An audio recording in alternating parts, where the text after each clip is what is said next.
Young's modulus of elasticity.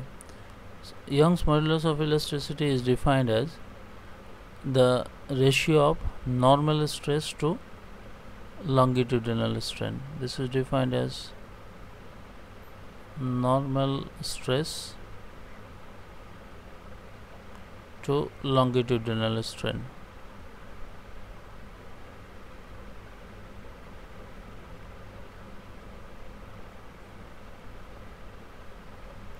Suppose a wire is clamped at one end and loaded at its free end.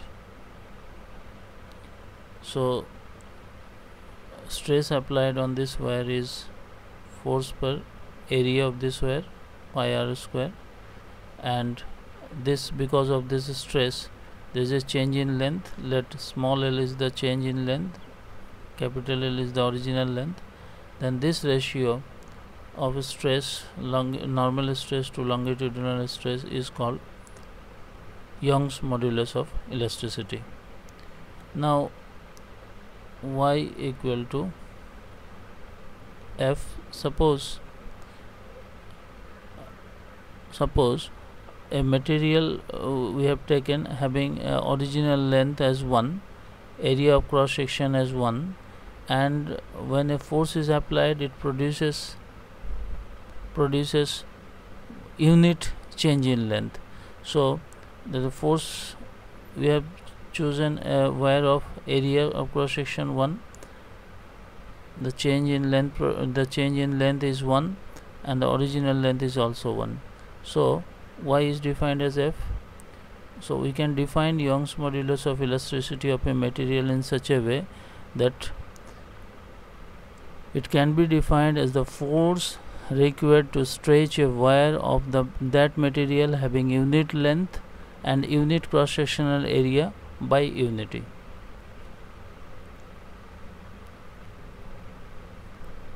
Second is bulk modulus of elasticity. Bulk modulus of elasticity is defined as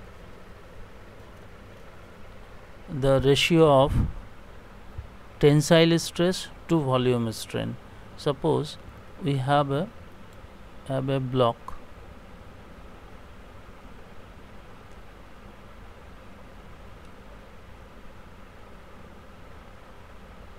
let us apply force on all the free direction, tied a string at the center of each face and pull it.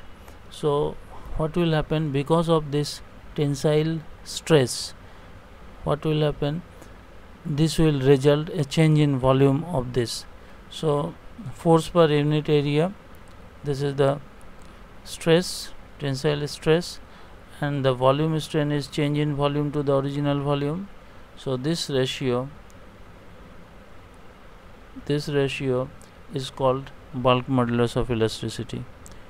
Now the material having higher bulk modulus of elasticity is very difficult to compress.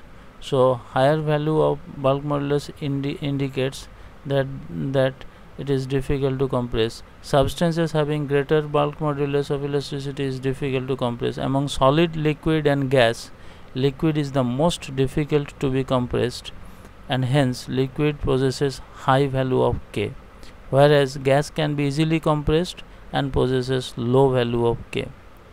Now for the gas, we know that gases, the change in volume can be done under two conditions. One is isothermal condition, where T is constant, there is no change in temperature, and if we change the pressure, the volume of the gas changes. So in this condition, in the isothermal condition, when the temperature is kept constant and by applying pressure there is a change in volume, then the modulus of elasticity is called isothermal bulk modulus of elasticity. And when we change the volume of a gas by keeping the total heat content constant, that is, there is no exchange of heat between the system and the surrounding, then this is called adiabatic condition. So in adiabatic condition, this change in that is the stress applied to the change in volume is called adiabatic bulk modulus of elasticity. Now we will derive the relationship between isothermal bulk modulus of elasticity and adiabatic bulk modulus of elasticity. Let P be the pressure of the gas, V be the volume of the gas. Now the pressure is increased from P to P plus dP. This results change in volume to V minus dV. Volume decreases because of the increased pressure by dP. So therefore the tensile stress, this is the pressure applied, tensile stress is dP, and the volume strain is change in volume by original volume. Since the volume decreases, let us take change by minus dB by original volume. So this ratio is called bulk modulus of elasticity, that is K is equal to minus dP by dV into V.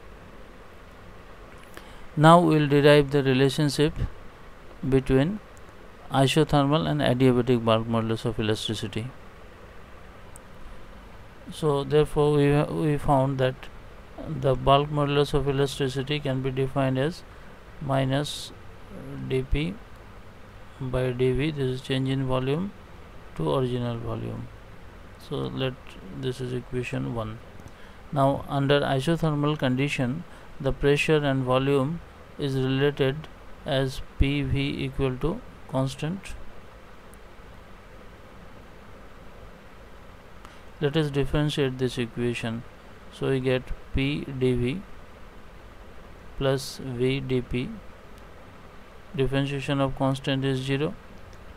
So therefore we have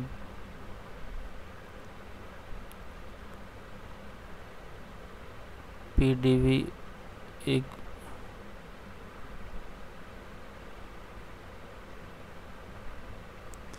equal to minus V dP. Now we have to find out this dP by dV V. So P equal to minus V dP by dV. So this is equation 2. So isothermal bulk modulus of elasticity is equal to P. This equation, from equation number 2 we get this as isothermal bulk modulus of elasticity. Now in adiabatic condition, this was the isothermal condition. Now in adiabatic condition, the pressure and volume of the gas are related by PV to the power gamma equal to constant. Gamma is the ratio of specific heat capacity of the gas at constant pressure to the specific heat capacity at constant volume. So let us differentiate this equation. So P, differentiation of gamma V to the power gamma is gamma V to the power gamma minus 1 dV plus V to the power gamma constant. Differentiation of P is dP equal to differentiation of constant is 0. So therefore from this equation we find that if we take V to the power gamma minus 1 taken out, so this will be gamma P dV plus V dP equal to 0. Now this term cannot be 0, this term cannot be 0 because volume and gamma is greater than 1. So we conclude this term is 0, that is gamma P dV equal to minus V dP. Okay, now from this equation we find that gamma P equal to minus V dP by dV. So this is equation number 3. Now if we put this equation 3 in this equation, 1, we find that the adiabatic bulk modulus of elasticity, let us represent it by EA suffix A equal to gamma P. But P is isothermal bulk modulus of elasticity, therefore EA equal to gamma into EI. So the ratio of adiabatic bulk modulus of elasticity to the isothermal bulk modulus of elasticity is equal to gamma. See, gamma is basically the ratio of Cp, specific heat capacity at constant pressure, to specific heat capacity at constant volume, and it is greater than 1. Since gamma is greater than 1, therefore the numerator should be greater than denominator. That is, we conclude that the adiabatic bulk modulus of elasticity is greater than isothermal bulk modulus of elasticity.